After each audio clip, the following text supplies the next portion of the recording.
KPBS On Demand is supported by the San Diego County Toyota dealers, offering a new 2025 lineup of vehicles at your local Toyota dealer, including a new Tacoma with turbocharged 4-cylinder engines and a hybrid powertrain option. The San Diego County Toyota dealers. We make it easy.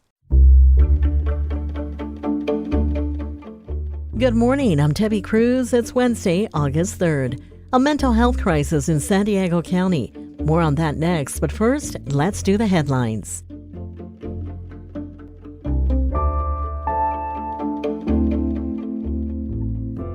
San Diego officials are declaring a local health emergency over a monkeypox outbreak that's infected at least 46 San Diegans and 800 Californians. The move could help bring more vaccines to the region. Monkeypox can cause painful rashes and sores, in addition to flu symptoms. County Public Health Officer Dr. Wilma Wooten says anyone can become infected, but this current outbreak is spreading mainly among gay and bisexual men. There has been one hospitalization and thankfully no deaths. The ages range from 27 to 58 with a median age of 34. All cases are male. Monkeypox spreads through close contact with an infected person or their bedding or clothing. June was a pandemic record-breaking month for air travel in San Diego. The San Diego airport said it had more than 2 million passengers in June. It's the first time they've hit that mark since December 2019.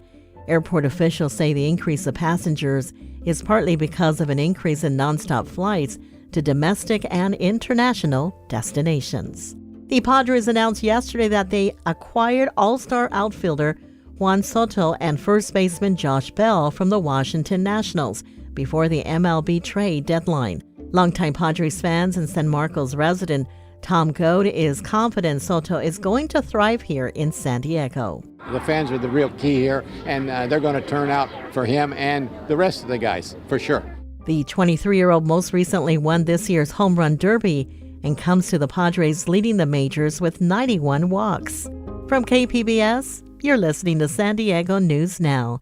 Stay with me for more of the local news you need. KPBS On Demand is supported by Marrocale Design and Remodeling, helping homeowners with their home remodeling needs, from ADUs to kitchen remodels, room additions, and custom homes. Marrocale Design and Remodeling can help homeowners design and build their dream homes. More at trustyourhometous.com.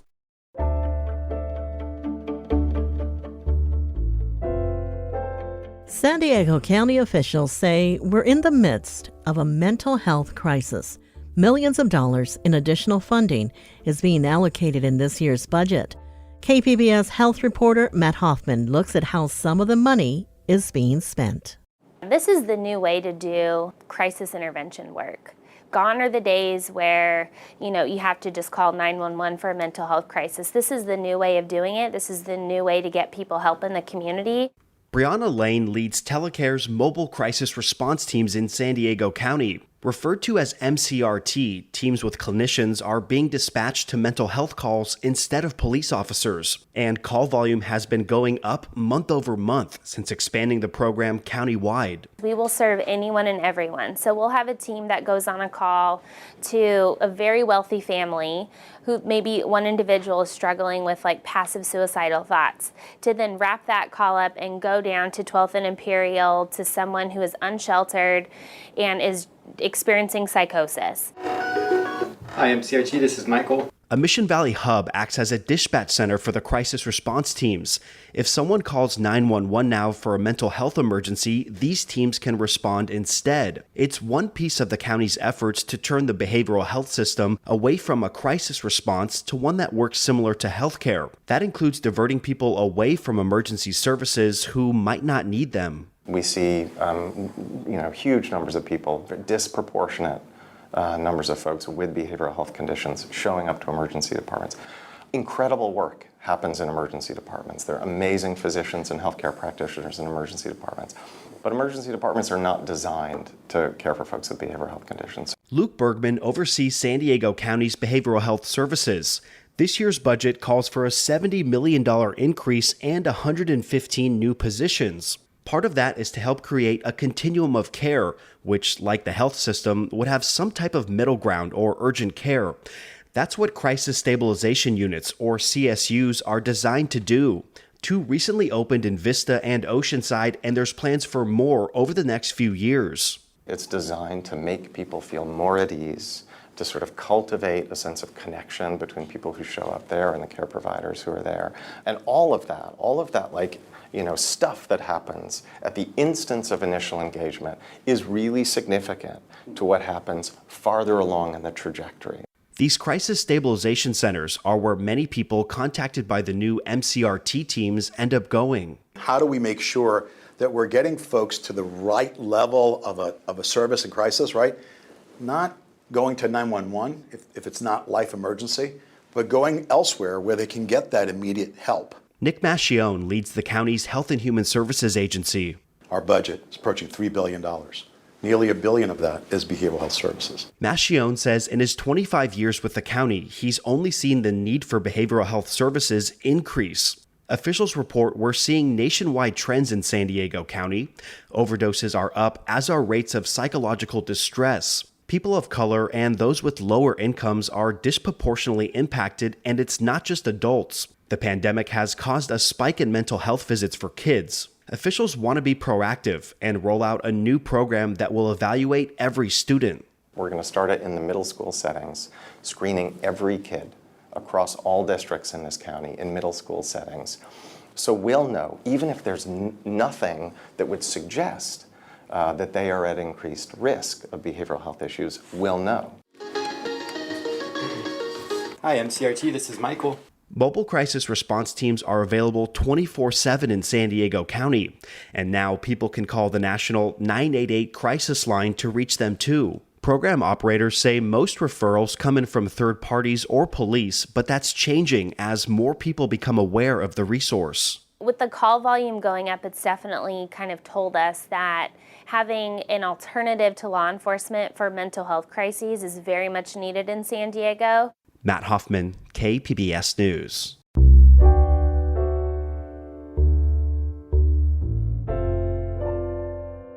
A young woman who reported being sexually assaulted by members of the SDSU football team spoke out a day after the school announced it's starting its own investigation. The assault happened at an off-campus party last October when the woman was 17. The woman, whom we are not identifying, says the school waited too long to start its own investigation to protect other young women like her. It kind of scared me just because I do know how many girls go to these parties and make the decisions that I unfortunately made that night. It scares me for the other women and all of the other students altogether that had no idea. I think SDSU waited too long. SDSU says it was asked not to start its own investigation because it could interfere with the San Diego Police Department's criminal investigation. So far, no one has been charged. Social justice organizations gathered in front of the San Diego County Courthouse downtown yesterday to demand change in county jails. The event came less than a week after a 23-year-old inmate died in custody, the 15th inmate to die this year. An independent report released in April showed that based on population, San Diego County jails had the highest number of people in the state who died without being sentenced. One of Tuesday's speakers was Patrick J. Germany, who says he's been in the system and that he is tired of hearing about deaths in the jails. He said everyone must take action. I'm in pain. I'm traumatized. I'm all those things. All those titles fit me today. And if you don't wake up, if you don't watch it, it's going to be your loved one next. The Sheriff's Department sent KPBS a statement saying that every death is a tragedy, and they are focused on improvements and strive to make the jails safe. Coming up, San Diego sets its sights on zero emissions by 2035. We'll hear that story and more next, just after the break.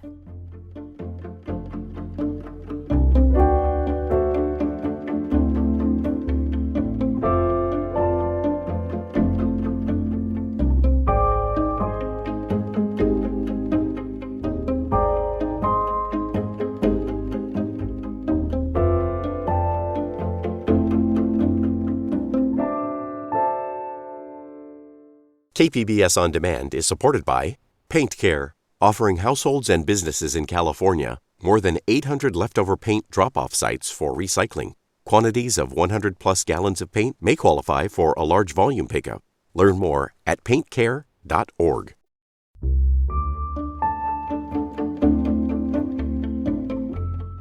The San Diego City Council approved a sweeping revision of its climate action plan yesterday. KPBS environment reporter Eric Anderson has details. The council voted overwhelmingly to approve a major update to the city's landmark climate-friendly planning document. San Diego was the first major city in the country to pass a climate action plan back in 2015, and this is the first update since then. The document calls for the city to reach a net zero greenhouse gas emissions goal by 2035.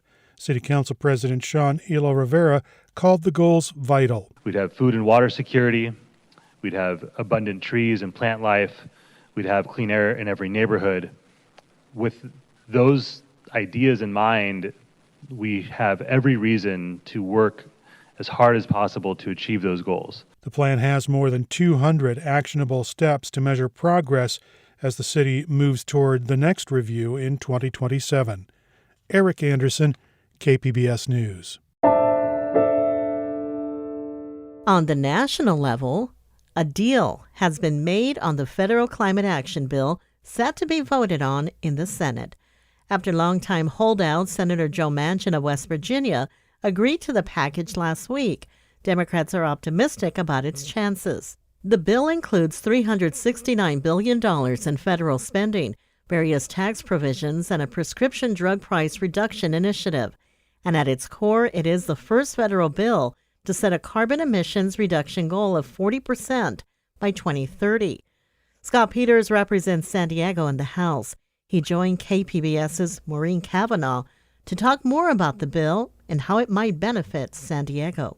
People were sounding the death knell for this bill just a couple of weeks ago until Senator Manchin decided to support it. Did that come as a surprise to you? Completely. It came as a surprise to me. I guess I always thought that the logic behind this was good.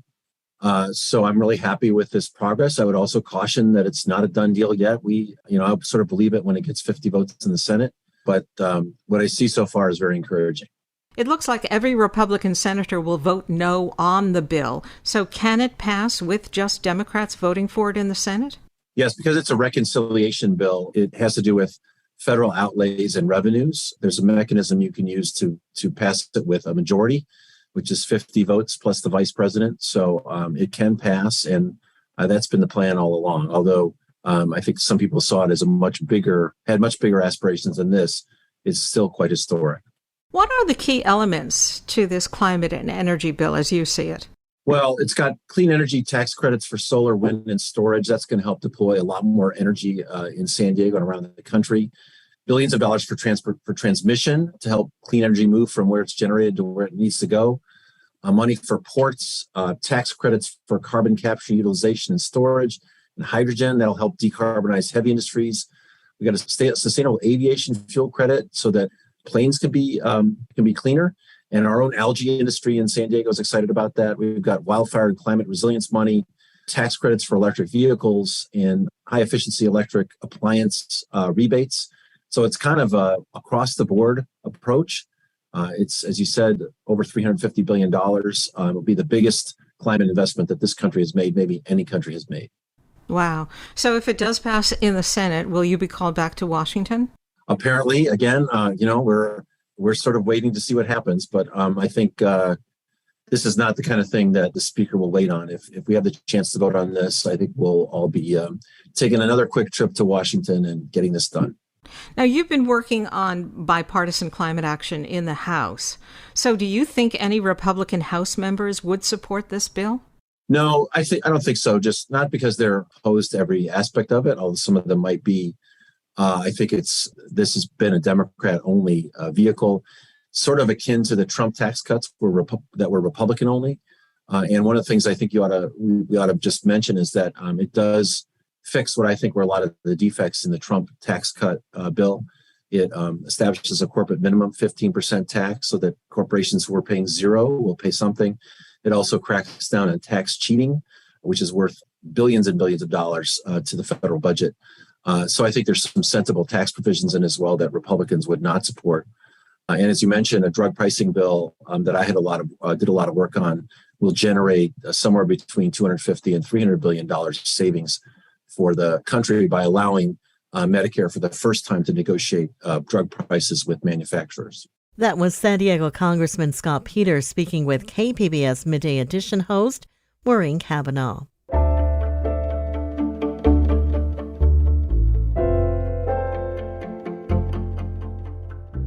Tiki Oasis returns to Town & Country Resort for what it boasts is the biggest tiki weekender on the planet. For more than 2 decades, the convention has drawn people from all over the globe to celebrate tiki culture and escape the real world. KPBS arts reporter Beth Alcamando previews the event that kicks off tonight. Let me say this up front. Tiki Oasis is about escape. Yes, there are horrible things going on in the world, from COVID to monkeypox to the war in Ukraine, but we don't have to think about them all the time. And for those times when you want a break from the real world, there's Tiki Oasis.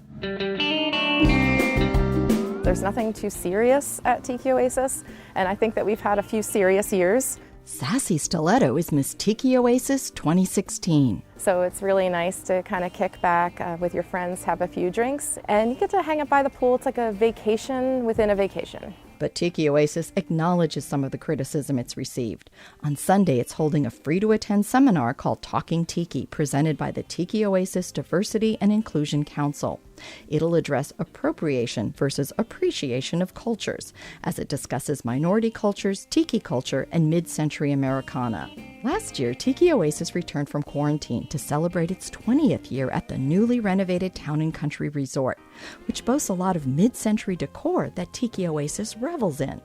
So for room and suite parties, you won't see people moving out the beds and furniture as much as they used to, says Dottie DeVille. They decorate their rooms, they have a theme, they bring in different bands, artists, DJs, performers. They will set up a bar, and you go in, you experience the livelihood of Tiki Oasis nighttime parties, you grab a libation, and you mosey on to the next party. Libations are important to DeVille, who's co-hosting the bartender battle. She says the final round will be done Iron Chef style, with Sassy Stiletto adding some flair to the proceedings. She is going to rip open a bag where we're going to display the secret ingredient where they have to battle it out. And they have, I believe, 10 minutes to battle it out and make a cocktail for all 6 judges. Bartenders get points for creativity, taste, and the story behind their cocktail. That's because backstories are important. They can provide insight into how people get into tiki culture. Take Chris Kraus. I grew up in Buffalo, which is probably the least tropical place in America. And my grandparents met in the Philippines. As Sven Kirsten says in his book of Tiki, when the veterans came back after World War II, after being in exotic locales, they wanted to relive the positives of that experience. There were so many negatives. And they came back to whatever small town they were from in middle America. And these tiki bars started popping up. It was a way for them to escape. Krause escaped the Buffalo winters watching mid-century spy shows and movies, which introduced him to fezzes, those short cylindrical felt hats with tassels. And they're exotic in that Hollywood used it as shorthand whenever they wanted to present a different locale in the old movies. The bad guy always wears a fez, and it's shorthand for quote-unquote the other, something, we don't understand, to describe a place that we've never been. Krause will be doing a seminar all about the history of the fez. The first president of Turkey, when the Ottoman Empire was abolished, he outlawed the fez and actually made it punishable by the death penalty to have a fez. And I'm not sure if people know that. But fezzes are welcome at Tiki Oasis, as are immaculate vintage outfits and perfectly coiffed hair. For Sassy Stiletto, the convention was all about finding a community. So instead of being the person that stands out in a room, you're in a room of people that are all standing out. And the great thing about Tiki Oasis is that everyone's happy and cheers on other people in their outfits and loves them and notices it. New sunglasses, new hat, whatever. Tiki Oasis offers dancing, seminars, live music, an art show, tropical cocktails, and a marketplace of more than 150 artists and makers. It's a lot to take in, says Sassy Stiletto. I went there the first time as a hair model, thinking that it was just going to drop in and drop out. That was 11 years ago, and I've been every year since. So I'm pretty sure you'll get addicted. You'll be overwhelmed. It'll be amazing. So check it out. So make your escape to the tropics this week with Tiki Oasis. Beth Accomando, KPBS News. Tiki Oasis kicks off tonight and runs through Sunday at the Town & Country Resort. The art show and Tiki Marketplace are free and open to the public. That's it for the podcast today. As always, you can find more San Diego news online at kpbs.org. I'm Debbie Cruz. Thanks for listening and have a great day.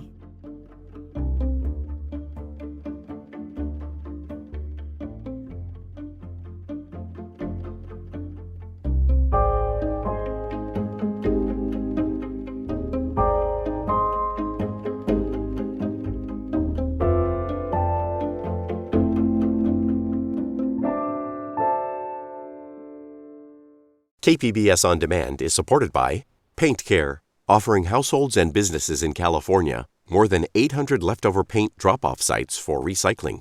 Quantities of 100-plus gallons of paint may qualify for a large volume pickup. Learn more at paintcare.org.